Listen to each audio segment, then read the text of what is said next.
जी ठीक है, हमारे साथ जो खास मेहमान उनका रुख करते हैं डॉक्टर धनंजय गिरी जी। देखिए ठीक है, अगर बात करें अनिल विज की तो अनिल विज की तरफ से थोड़ा जो रुख है वो नरम जरूर नजर आ रहा है, लेकिन इससे पहले जो बयान आया था केंद्रीय राज्य मंत्री राव इंद्रजीत सिंह का, उन्होंने कहा था कि इस बार मौका दक्षिणी हरियाणा को मिलना चाहिए। तो क्या आपको लगता है कि सब कुछ जो आम राय है वो आसानी से बन जाएगी या फिर बीजेपी को इसमें चुनौती का सामना करना पड़ जाएगा? देखिए, आदरणीय नरेंद्र मोदी जी के महान नेतृत्व में और नायब सिंह सैनी के नायाब व्यक्तित्व में हम लोगों ने हरियाणा में तीसरी बार हैट्रिक बनाई है। ऐसा इस हरियाणा के इतिहास में पहली बार हुआ है। कांग्रेस के सारे चीप ट्रिक को हरियाणा ने नकार करके भारतीय जनता पार्टी को हैट्रिक लगाने का मौका दिया है। और भारतीय जनता पार्टी में पद नहीं होता है, दायित्व बोध से सभी लोग बंधे होते हैं। दायित्व बोध से बंधा हुआ हर कार्यकर्ता जानता है उसे अलग अलग समय पर अलग अलग कार्य दिए जाते हैं, उस कार्य को वो करता है। दूसरी बात, भारतीय आप कह रहे हैं कि किसी ने कुछ कहा, अपेक्षाओं का होना कोई अपराध नहीं है। किसी पार्टी में किसी की राय ली जाती है, हमारे यहाँ कोई आला कमान नहीं है। सर्वानुमति से जो चीजें बनती हैं, गणतंत्र को हम लोग जीते हैं। हम भारत में लोकतंत्र दिवस नहीं मनाते हैं, गणतंत्र दिवस मनाते हैं। एक एक व्यक्ति का सहमति और सहमति का सम्मान करते हैं। तो यहाँ गणतंत्र है, लोकतांत्रिक व्यवस्था है, डेमोक्रेटिक पार्टी है, लोग कोई अपनी बात रख सकते हैं, बातों पर विचार किया जाता है। लेकिन भारतीय जनता पार्टी इस मामले में एक मत है, एक दिशा में चल रही है।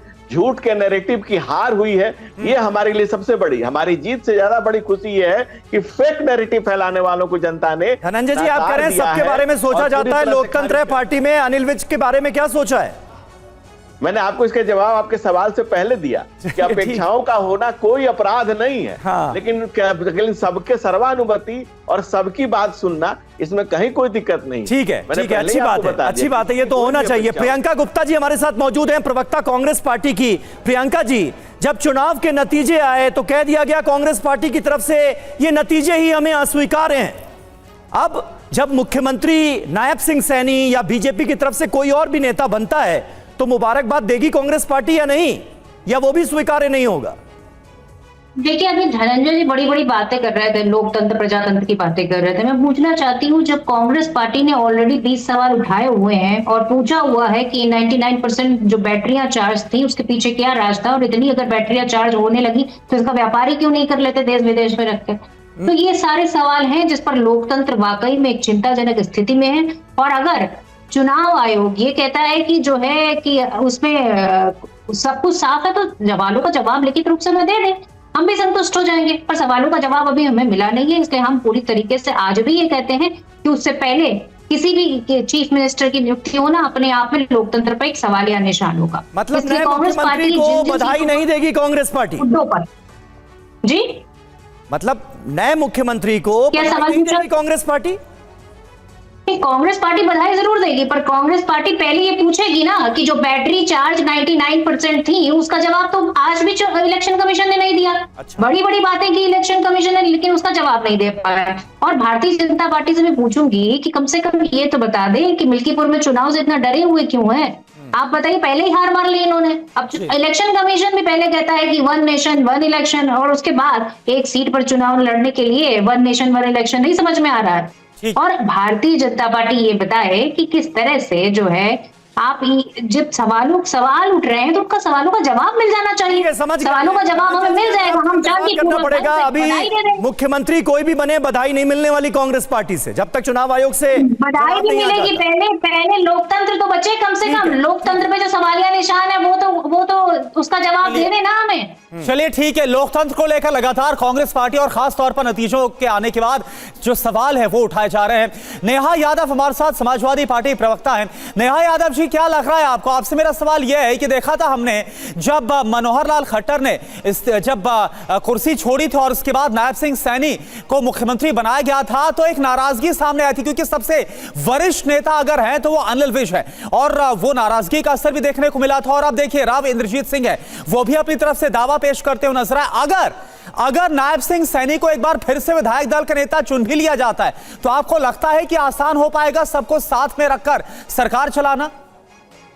देखिए, भारतीय जनता पार्टी में अंदर खाने से बहुत बुरी तरीके से सिर फटौल चल रही है, और मुख्यमंत्री पद को लेकर के जिस तरह से अंदरूनी लड़ाई चल रही है ये पूरा देश प्रदेश सब देख रहा है। भले ही भारतीय जनता पार्टी के प्रवक्ता महोदय या पार्टी कितना भी छुपाने का प्रयास कर ले, छिप नहीं पा रहे।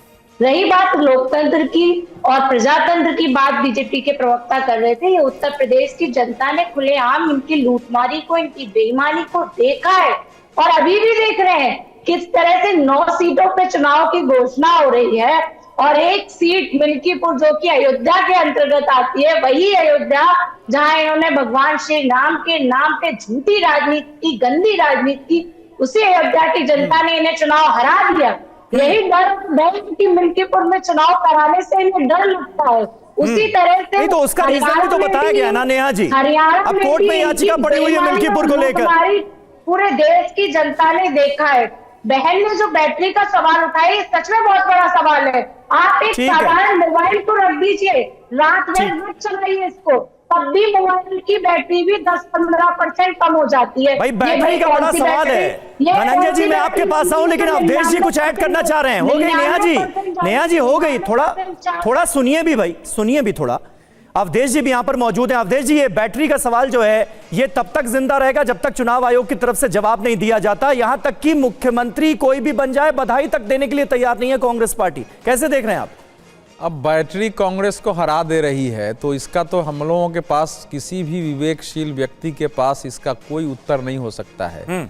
ये तो कांग्रेस और उसके साथी दलों की दिशाहीनता है। हरियाणा के नेताओं ने, देखिए दो अंतर देखिए, मौलिक अंतर। केंद्रीय नेताओं ने कहा यह तंत्र की पराजय है, हमारी तंत्र से हारे हैं, ईवीएम से हारे हैं। और प्रदेश के नेता बाहर आके कह रहे हैं कि हमको तो पार्टी ने हराया है। आपने दिखाया सब टेलीविजन पर।